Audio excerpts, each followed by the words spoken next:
ರಾಜ್ಯದ 4 ಜಿಲ್ಲೆಗಳಿಗೆ ಸಿಗ್ತಾ ಇದೆ ಟಿಬಿ ಡ್ಯಾಂ ನೀರು. 300 ಕಿಲೋಮೀಟರ್ ದೂರಕ್ಕೂ ನೀರಿದೆ, ಆಂಧ್ರಕ್ಕೂ ಸಿಗ್ತಾ ಇದೆ ಡ್ಯಾಂ ನೀರು. ಜಸ್ಟ್ 8 ಕಿಲೋಮೀಟರ್ ದೂರದ ಗ್ರಾಮಕ್ಕಿಲ್ಲ ಜೀವಜಲ. ಇದು ದೀಪದ ಕೆಳಗೆ ಕತ್ತಲು ಸುದ್ದಿ. ನೀರಿಂದು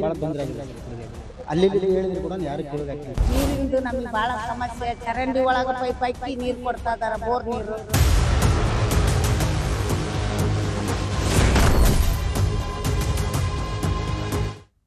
ಡ್ಯಾಂ ನಿರ್ಮಾಣ ಮಾಡಿದ್ರೆ ಸುತ್ತಮುತ್ತಲ ಜನಕ್ಕೆ ಅನುಕೂಲ ಆಗಲಿ, ನೀರಿನ ಸಮಸ್ಯೆ ಬರಬಾರ್ದು ಅಂತ ಹೇಳಿ. ಆದ್ರೆ ಟಿಬಿ ಡ್ಯಾಂ ನಿಂದ 300 ಕಿಲೋಮೀಟರ್ ದೂರಕ್ಕೆ ನೀರು ಹೋಗುತ್ತೆ. ಅಲ್ಲಿಂದ ಜಸ್ಟ್ 8 ಕಿಲೋಮೀಟರ್ ಪಕ್ಕದಲ್ಲೇ ಇದೆ. ಆ ಊರಿಗೆ, ಆ ಗ್ರಾಮಕ್ಕೆ ಮಾತ್ರ ಡ್ಯಾಂ ನಿಂದ ನೀರಿನ ಸರಬರಾಜು ಆಗ್ತಾ ಇಲ್ಲ.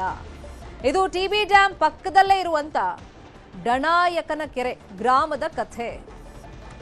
ಏನ್ ತುಂಬಾ ದೂರ ಇಲ್ಲ, ಅಥವಾ ನೀರಾವರಿ ಆಶ್ರಯ ಪ್ರದೇಶ ಇದು ಅಲ್ವೇ ಅಲ್ಲ ಅಂತ ಹೇಳಕ್ಕೂ ಸಾಧ್ಯ ಇಲ್ಲ. ಕೇವಲ 8 ಕಿಲೋಮೀಟರ್ ದೂರದಲ್ಲಿದೆ ತುಂಗಭದ್ರಾ ಜಲಾಶಯದಿಂದ, ಅಣೆಕಟ್ಟಿನಿಂದ. ಆದರೆ ನಮ್ಮ ಊರಿಗೆ ಆ ಡ್ಯಾಮ್ನಿಂದ ನೀರು ಹರಿಸ್ತಿಲ್ಲ ಅಂತೇಳಿ ಆ ಭಾಗದಲ್ಲಿ ಜನ ಆಕ್ರೋಶವನ್ನ ವ್ಯಕ್ತಪಡಿಸ್ತಾ ಇದ್ದಾರೆ. ಹಾಗಾದ್ರೆ ಜಸ್ಟ್ 8 ಕಿಲೋಮೀಟರ್ ದೂರದಲ್ಲಿರೋದು ನಮಗೆ ಶಾಪನ? ಆ ಊರಿನ ಪರಿಸ್ಥಿತಿ ಹೇಗಿದೆ ನೀರಿನ ವಿಷಯವಾಗಿ ಒಂದು ವರದಿ ಇದೆ, ನೋಡೋಣ.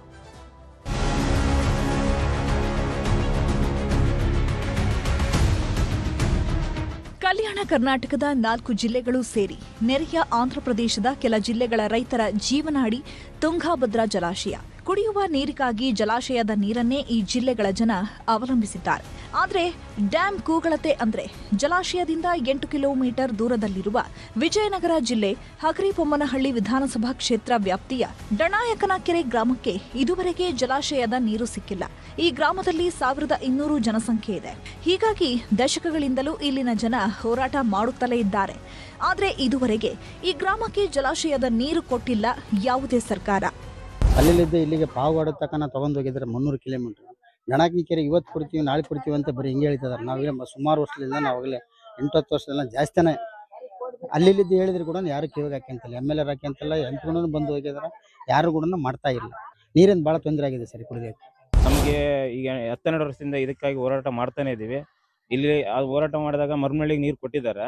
ನಮ್ಮೂರಿಗೆ ಡಣಕನಕೆರೆ ಮತ್ತು ದೇವಲಾಪುರಕ್ಕೆ ನೀರು ಇನ್ನೂವರೆಗೂ ಕೊಟ್ಟಿಲ್ಲ, ಪೈಪ್ ಲೈನ್ ಮಾಡ್ತಾ ಇಲ್ಲ. ನಾವು ಭಾಳ ಹೋರಾಟ ಮಾಡಿದ್ವಿ. ಇಲ್ಲಿಂದ ಟಿಬಿ ಡ್ಯಾಮಿಂದ 300 ಕಿಲೋಮೀಟರ್ ಡಿಸ್ಟೆನ್ಸ್ ಅಲ್ಲಿ ಇದೆ, ಪಾವಗಡಕ್ಕೆ ಹೋಗಿದೆ. ಆದ್ರೂ ನಮಗೆ ಇಲ್ಲಿ ಹತ್ತಿರದಲ್ಲಿ 8 ಕಿಲೋಮೀಟರ್ ಅಷ್ಟೇ, ಡ್ಯಾಮಿಂದ 8 ಕಿಲೋಮೀಟರ್. ಆದ್ರೂ ನಮಗೆ ನೀರು ಯಾವುದೇ ರೀತಿಯಿಂದ ಸಿಗ್ತಾ ಇಲ್ಲ. ಇಲ್ಲಿ ಬೋರ್ ನೀರು ಕುಡಿದು ಭಾಳ ಜನಕ್ಕೆ ಇದು ಫ್ಲೋರೈಡ್ ನೀರು ಕುಡಿದ್ಬಿಟ್ಟು ಭಾಳ ಜನಕ್ಕೆ ರಿಂಗ್ ಝೋನ್ ಅಂತ ಆಗಿದೆ. ಇನ್ನೊಂದು ದುರಂತವಂದ್ರೆ ತುಮಕೂರು ಜಿಲ್ಲೆಯ ಪಾವಗಡಕ್ಕೆ ಇಲ್ಲಿಂದಲೇ ಪೈಪ್ಲೈನ್ ಮೂಲಕ ನೀರು ತೆಗೆದುಕೊಂಡು ಹೋಗಲಾಗಿದೆ. ಆದ್ರೆ ಪೈಪ್ಲೈನ್ ಪಕ್ಕದಲ್ಲಿರೋ ಡಣಾಯಕನ ಕೆರೆ ಗ್ರಾಮಕ್ಕೆ ನೀರಿಲ್ಲ.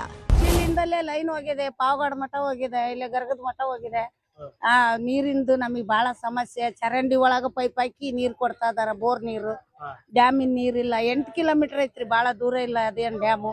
ಎಲ್ಲ ಚೆನ್ನಾಗಿ ಬರ್ತಾರ್ರಿ, ಅವ್ರು ಇದು ಇರೋ ಮಠ ಬರ್ತಾರ. ನಾವ್ ಹಂಗ್ ಮಾಡ್ತೀವಿ, ಹಿಂಗ್ ಮಾಡ್ತೀವಿ, ಅದನ್ನ ಕಟ್ಟಿ ಮುಗಿಸ್ತೀವಿ, ಇದನ್ನ ಕಟ್ಟಿ ಮುಗಿಸ್ತೀವಿ. ಅವ್ರ ಗೆದ್ನಂದ್ರೆ ಆಯ್ತು. ಇತ್ತಾಗ ಯಾರು ನೋಡೋದೇ ಇಲ್ಲ, ಇತ್ತಾಗ ಮಕನ ಹಾಕಲ್ಲ ಅವ್ರು. ಜಲಾಶಯಕ್ಕೆ ಕೆಲ ಗ್ರಾಮಗಳು ಭೂಮಿ ಕಳೆದುಕೊಂಡಿವೆ. ಅಂತಹ ಗ್ರಾಮಗಳಿಗೂ ಜಲಾಶಯದಿಂದ ಇದುವರೆಗೆ ನೀರು ಕಲ್ಪಿಸಿಲ್ಲ. ಏನಾದ್ರೂ ಮಾಡಿ ಊರಿಗೆ ನೀರು ಕೊಡಿಸಬೇಕಿದೆ ಸರ್ಕಾರ. ಬಸವರಾಜ್ ಹರನಹಳ್ಳಿ, ನ್ಯೂಸ್ 18, ಬಳ್ಳಾರಿ. ವಿಚಾರವಾಗಿ ಇನ್ನಷ್ಟು ಡೀಟೇಲ್ ಆಗಿ ಇನ್ಫಾರ್ಮೇಶನ್ ಕೊಡ್ತಾ ಹೋಗೋದಕ್ಕೆ ನೇರ ಸಂಪರ್ಕದಲ್ಲಿ ಕನೆಕ್ಟ್ ಆಗಿದ್ದಾರೆ ನಮ್ಮ ರಿಪೋರ್ಟರ್ ಬಸವರಾಜು. ತುಂಗಭದ್ರಾ ಜಲಾಶಯದಿಂದ ಕೇವಲ 8 ಕಿಲೋಮೀಟರ್ ದೂರ, ಈ ದೀಪದ ಬುಡದಲ್ಲೇ ಕತ್ಲು ಅಂತಾರಲ್ಲ, ಹಂಗಾಗಿದೆ ಈ ಗ್ರಾಮದ ಪರಿಸ್ಥಿತಿ. ಅಂದ್ರೆ ಕೆರೆ ಅಂತಾನೆ ಈ ಗ್ರಾಮದ ಹೆಸರಿನ ಜೊತೆ ಸೇರ್ಪಡೆಯಾಗಿದೆ. ಅಲ್ಲೇನಾದ್ರೂ ಕೆರೆ ಇದೆಯಾ? ಈಗ ನೀರಿನ ಆಸರೆ ಬೋರ್ವೆಲ್ ಅಂತ ಹೇಳ್ತಾ ಇದ್ರು. ಎಷ್ಟು ವರ್ಷಗಳಿಂದ ನಮಗೆ ಡ್ಯಾಮ್ ನೀರು ಕೊಡಿ ಅಂತ ಕೇಳ್ತಾ ಇದ್ದಾರೆ ಈ ಗ್ರಾಮಸ್ಥರು. ಯಾಕೆ ಕೊಡೋಕ್ ಸಾಧ್ಯವಾಗಿಲ್ಲ ಇನ್ನು? ನಿಜಕ್ಕೂ ದುರಂತ ಅಂತ ಹೇಳ್ಬೋದು ಶರ್ಮಿತಾ. ಯಾಕಂತಂದ್ರೆ ಇಡೀ ಕಲ್ಯಾಣ ಕರ್ನಾಟಕದ 4 ಜಿಲ್ಲೆ ಸೇರಿದಂತೆ ಆಂಧ್ರದ ನೆರೆಯ ಜಿಲ್ಲೆಗಳ ರೈತರ ಜೀವನಾಡಿ ಮಾತ್ರ ಅಲ್ಲ, ಇದೇ ಜಲಾಶಯದ ನೀರನ್ನ ಸುಮಾರು 8ರಿಂದ 9 ಜಿಲ್ಲೆಗಳ ಜನರು ಕೂಡ ಅವಲಂಬನೆ ಮಾಡಿರ್ತಕ್ಕಂಥದ್ದು. ಆದ್ರೆ ದೀಪದ ಕೆಳಗಡೆ ಕತ್ತಲು ಅನ್ನೋ ರೀತಿಯಲ್ಲಿ ವಿಜಯನಗರ ಜಿಲ್ಲೆ ಹಗರಿಬೊಮ್ಮನಹಳ್ಳಿ ವಿಧಾನಸಭಾ ಕ್ಷೇತ್ರದ ಡಾಣಾಯಕನ ಕೆರೆ ಎಂಬ ಗ್ರಾಮ ಇದೆ. ಅದು ಜಲಾಶಯದಿಂದ ಕೇವಲ 8 ಕಿಲೋಮೀಟರ್ ಅಂದ್ರೆ ಕೂಗಳತೆ ದೂರದಲ್ಲಿರ್ತಕ್ಕಂಥ ಗ್ರಾಮ. ಸುಮಾರು 1200 ಜನಸಂಖ್ಯೆ ಇರತಕ್ಕಂತ ಈ ಗ್ರಾಮಕ್ಕೆ ಇದುವರೆಗೂ ಕೂಡ ಜಲಾಶಯದ ನೀರು ಕೂಡ ಸಿಕ್ಕಿಲ್ಲ. ಈ ಗ್ರಾಮದ ಜನರಿಗೆ ಫ್ಲೋರೈಡ್ ಬಿಸಿರ್ತಕ್ಕಂಥ ಬೋರ್ವೆಲ್ ನೀರೇ ಗತಿಯಾಗಿರ್ತಕ್ಕಂಥದ್ದು. ಇದೇ ಬೋರ್ವೆಲ್ ಫ್ಲೋರೈಡ್ ನೀರನ್ನ ಕುಡಿದಿರ್ತಕ್ಕಂಥ ಜನರು ನಾನಾ ಕಾಯಿಲೆಗಳಿಗೆ ತುತ್ತಾಗ್ತಕ್ಕಂಥ ಪರಿಸ್ಥಿತಿ ಕೂಡ ನಿರ್ಮಾಣ ಆಗಿರ್ತಕ್ಕಂಥ ಆಗ್ತಿರ್ತಕ್ಕಂಥದ್ದು, ಅದು ಮಂಡಿ ನೋವಿಂದ ಹಿಡಿದು ಕೈಕಾಲು ನೋವು ಮತ್ತು ಹಲ್ಲುಗಳು ಕಂದಾಗ್ತಕ್ಕಂಥದ್ದು, ಈ ರೀತಿಯಾದ ಸಮಸ್ಯೆಗಳನ್ನ ಕೂಡ ಆ ಭಾಗದ ಜನರು ಕೂಡ ಅನುಭವಿಸ್ತಾ ಇರ್ತಕ್ಕಂಥದ್ದು. ಆದ್ರೆ ಮತ್ತೊಂದು ವಿಪರ್ಯಾಸ ಅಂತಂದ್ರೆ ಇದೇ ಜಲಾಶಯದ ನೀರನ್ನ ತುಮಕೂರು ಜಿಲ್ಲೆಯ ಪಾವಗಡಕ್ಕೆ ತೆಗೆದುಕೊಂಡೋಗಿರ್ತಕ್ಕಂಥದ್ದು. ಮತ್ತೊಂದು ದೂರ ಅಂತಂದ್ರೆ ಇದೇ ಗ್ರಾಮದ ಮೂಲಕ ಪೈಪ್ಲೈನ್ ಮೂಲಕ ಪಾವಗಡಕ್ಕೆ ತೆಗೆದುಕೊಂಡೋಗಿರ್ತಕ್ಕಂಥದ್ದು. ಆದ್ರೆ ಇದೇ ಗ್ರಾಮದಿಂದ ಪೈಪ್ಲೈನ್ ಮೂಲಕ ಪಾವಗಡಕ್ಕೆ ತೆಗೆದುಕೊಂಡು ಹೋಗುತ್ತೆ. ಆದ್ರೆ ಇದೇ ಗ್ರಾಮಕ್ಕೆ ದಾಣಾಯಕನ ಗ್ರಾಮಕ್ಕೆ ಕೂಡ ಇದುವರೆಗೂ ಕೂಡ ನೀರನ್ನ ಕಲ್ಪಿಸಿಕೊಡ್ಲಿಕ್ಕೆ ಕೂಡ ಹೋಗಿಲ್ಲ. ಇಲ್ಲಿ ಜನಪ್ರತಿನಿಧಿಗಳ ಇಚ್ಛಾಶಕ್ತಿ ಕೊರತೆ ಮತ್ತು ಸರ್ಕಾರದ ನಿರ್ಲಕ್ಷ್ಯದಿಂದಾಗಿ ಈ ಗ್ರಾಮದ ಜನರು ಇದುವರೆಗೂ ಕೂಡ ಜಲಾಶಯದ ನೀರನ್ನೇ ಕಾಣದಿರ್ತಕ್ಕಂಥ ಪರಿಸ್ಥಿತಿ ಕೂಡ ನಿರ್ಮಾಣ ಆಗಿರ್ತಕ್ಕಂಥದ್ದು.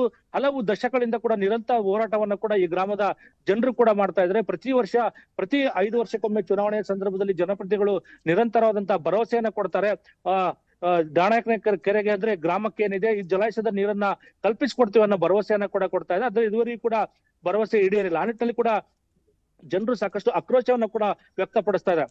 ಇದು ಬಳ್ಳಾರಿ, ಕೊಪ್ಪಳ, ರಾಯಚೂರು, ವಿಜಯನಗರ ಸೇರಿದಂತೆ ನೆರೆ ಆಂಧ್ರದ ಕೆಲ ಜಿಲ್ಲೆಗಳ ಜನರು ಕೂಡ ಇದೇ ಜಲಾಶಯದ ನೀರನ್ನೇ ಅವಲಂಬಿಸಿರ್ತಕ್ಕಂಥದ್ದು. ಆದ್ರೆ ಕೂಗಳತೆ ದೂರ ಇರತಕ್ಕಂಥ ಗ್ರಾಮಕ್ಕೆ ಇದುವರೆಗೂ ಕೂಡ ಜಲಾಶಯದ ನೀರು ಈ ಬಗ್ಗೆ ಮಾತಾಡೋದಕ್ಕೆ ಗ್ರಾಮ ಪಂಚಾಯತ್ ಸದಸ್ಯರಾಗಿರುವಂತಹ ಆನಂದ್ ಅವರು ನಮ್ಮ ಜೊತೆ ಫೋನ್ ಸಂಪರ್ಕದಲ್ಲಿ ಕನೆಕ್ಟ್ ಆಗಿದ್ದಾರೆ. ನಮಸ್ಕಾರ ಆನಂದ್ ಅವರೇ.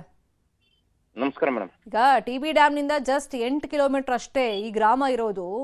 ಅಲ್ಲಿಂದ ನೀರು ಸಪ್ಲೈ ಮಾಡಕ್ ಯಾಕೆ ಸಾಧ್ಯ ಆಗಿಲ್ಲ? ಪ್ರಾಕ್ಟಿಕಲಿ ಏನ್ ಸಮಸ್ಯೆ ಏನಂತ ಗೊತ್ತಿಲ್ಲ ಮೇಡಮ್. ನಾವು ಅದ್ರ ಸಂಬಂಧ ತುಂಬಾ ಸರಿ ಸ್ಟ್ರೈಕ್ ಹೋರಾಟಗಳೆಲ್ಲ ಮಾಡಿದೀವಿ. ಇಲ್ಲಿಂದ ನಮ್ಮ ಪಾವಗಡಕ್ಕೆ ನೀರು ಹೋಗ್ತಾ ಇದೆ ತುಂಗಭದ್ರಾ ಡ್ಯಾಮ್ ಇಂದ 300 ಕಿಲೋಮೀಟರ್ ಮೇಲ್ಗಡೆನೆ. ಇಲ್ಲಿ ನಮ್ಮ ಪಕ್ಕದಲ್ಲಿ 8 ಕಿಲೋಮೀಟರ್ ಡಿಸ್ಟೆನ್ಸ್ ಅಲ್ಲಿ ನಮ್ದು ಡಣನಾಯಕನ ಕೆರೆ ಇದೆ. ನಮಗೆ ನೀರ್ ಕೇಳಿದ್ರೆ ಕೊಡ್ತಾ ಇಲ್ಲ. ಮತ್ತೆ ಇಲ್ಲಿದ್ದ NH ವಾಯನೇ ಹೋಗಿದೆ. ನಮ್ಮ ಊರಿಂದ ಅರ್ಧ ಕಿಲೋಮೀಟರ್ ಅಷ್ಟೇ ಪೈಪ್ ಲೈನ್ ಹೋಗಿರೋದು. ಅದರಿಂದ ಕಲೆಕ್ಷನ್ ಕೇಳಿದ್ರೆ ಮಾಡ್ತೀವಿ, ನಮಗೆ ಇಲ್ಲಿ ಪರ್ಮಿಷನ್ ಕೊಟ್ಟಿಲ್ಲ ನಿಮ್ ಊರಿಗೆ ನೀರ್ ಕೊಡಕ್ಕೆ ಅಂತ ಹೇಳ್ತಾ ಇದಾರೆ ಮೇಡಮ್. ಅಲ್ಲ, ಈಗ ಸಮಸ್ಯೆ ನೂರಾರು ಆಗ್ತಿದೆಯಲ್ಲ, ಆರೋಗ್ಯ ಸಮಸ್ಯೆ ಬರ್ತಿದೆ ಬೋರ್ವೆಲ್ ನೀರ್ ಕುಡಿದು. ಆರೋಗ್ಯ ಸಮಸ್ಯೆ ಆಗಿದೆ ಮೇಡಮ್. ಇಲ್ಲಿ ನಾವು ಬೋರ್ ನೀರ್ ಕುಡಿಯೋದ್ರಿಂದ ಚಿಕ್ಕ ಮಕ್ಕಳಿಗೆ ರಿಂಗ್ ಝೋನ್ ಅಂತಂದ್ ಹೇಳ್ಬಿಟ್ಟು ಒಂದು ಕಾಯಿಲೆ ಬಂದಿದೆ ಮೇಡಮ್. ನಾವು ತೋರಿಸಿದ್ರೆ ನಿಮ್ಮ ನೀರಿನ ಸಮಸ್ಯೆ ಇದೆ ನಿಮ್ ಊರಲ್ಲಿ, ನಿಮ್ಮ ಅಂತ 80% ಜನಕ್ಕೆ ಆ ಕಾಯಿಲೆ ಇದೆ ಮೇಡಮ್. ಅದು ನೀರ್ ಸ್ನಾನ ಮಾಡೋದ್ರಿಂದ ರಿಂಗ್ ಝೋನ್ ಟೈಪ್ ಒಂದು ಇದು ಕೆರೆದಂಗೆಲ್ಲ ತಿಂಡಿ ಟೈಪ್ ಬಂದು ಬಹಳ ಜನಕ್ಕೆ ಇದಾಗಿದೆ ಮೇಡಮ್. ಆಮೇಲೆ ಆರೋಗ್ಯದಲ್ಲಿ ಅಸ್ತವ್ಯಸ್ತ ಆಗಿದೆ. ಈಗ ಊರಿನಲ್ಲಿರುವಂತ ಬೋರ್ವೆಲ್ ನೀರು ಕುಡಿಯೋದಕ್ಕೆ ಯೋಗ್ಯವಲ್ಲ, ನಾನಾ ಆರೋಗ್ಯ ಸಮಸ್ಯೆಗಳು ಬರ್ತಾ ಇದೆ. ನಮಗೆ TB ಡ್ಯಾಮ್ ನ ನೀರು ಬೇಕು, ಸಪ್ಲೈ ಮಾಡಿಸಿ ಅಂತ ನೀವು ಕೇಳ್ತಾ ಇದ್ದೀರಾ. ಖಂಡಿತ ಈ ಸುದ್ದಿಯ ಫಾಲೋಅಪ್ ಅನ್ನ ಮಾಡ್ತೀವಿ. ನಾವು ಪ್ರಾಮಾಣಿಕ ಪ್ರಯತ್ನವನ್ನ ಮಾಡ್ತೀವಿ ನಿಮ್ಮ ಊರಿಗೆ ನೀರನ್ನ ಕೊಡಿಸೋದಕ್ಕೆ. Thank you so much Anand ಅವರೇ, ನ್ಯೂಸ್ 18 ಜೊತೆ ಮಾತನಾಡಿದ್ದಕ್ಕೆ.